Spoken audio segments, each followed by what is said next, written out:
Renata, for instance, who was well into her 60s, was electrified. She was reborn. It was never like this in Utrecht before breakfast on a Thursday.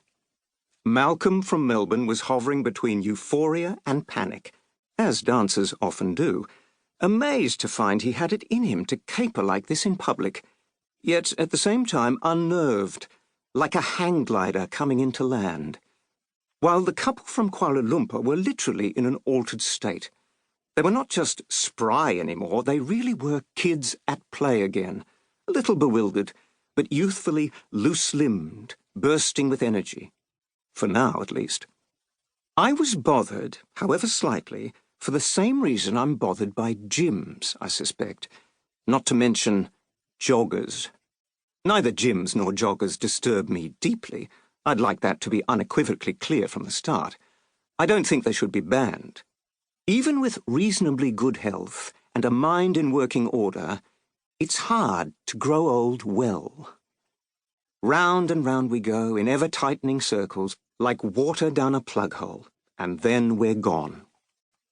So how you deal with your body's gradual collapse is your business, not mine. All the same, something about these regimens does cause unease. Years ago, I recall, when I was a regular at a gym near my house, something would put me on edge as soon as I pushed open the door. There was always a kind of tense self-consciousness in the air, even when there was almost nobody there. Everyone, without exception, the women with blonde ponytails pounding away on the treadmill, going nowhere, the swimmers doing lap after lap in the pool, the young men lifting weights, biceps straining, the fit, the unfit, the taut, the sagging, the aged, the youthful, everybody performing these rituals looked anxious. Each and every one of them gave the impression of fighting a losing battle while pretending to have the upper hand. Against what, though? What were they fighting against? Flabbiness? Obesity? Heart disease? Stress? What? Death, of course, said my friend Sarah next morning without a moment's hesitation when I asked her what she thought all the joggers and gymnasts were trying to hold at bay. What else? It's death they're afraid of, or at least dying. She gave me a slightly lopsided smile, not being in her prime anymore, and cast a wry Hungarian eye over that morning's group, performing its synchronized moves by the pond. This lot is still just young enough to imagine it can win. She laughed in that throaty way only smokers can.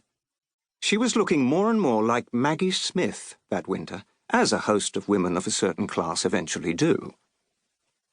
Perhaps they just want to stay limber. Limber? Sarah sometimes likes to savour a word, as if hearing it for the first time. In reality, like so many Hungarians, she speaks English better than the rest of us.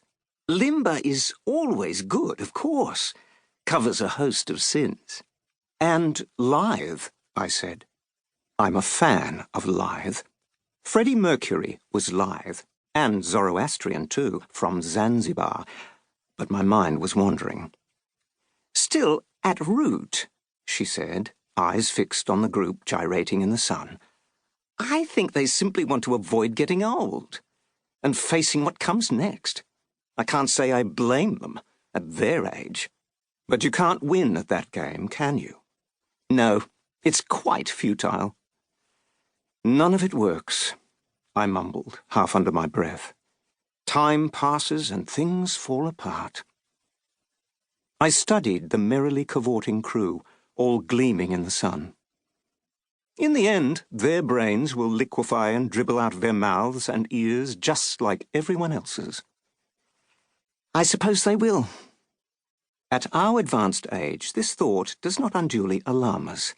It doesn't alarm the young much either, because it's all so notional, but it frightens the hell out of the middle-aged. Not everyone thinks it will end badly, though, do they? Who, for example? Americans, for a start, I say.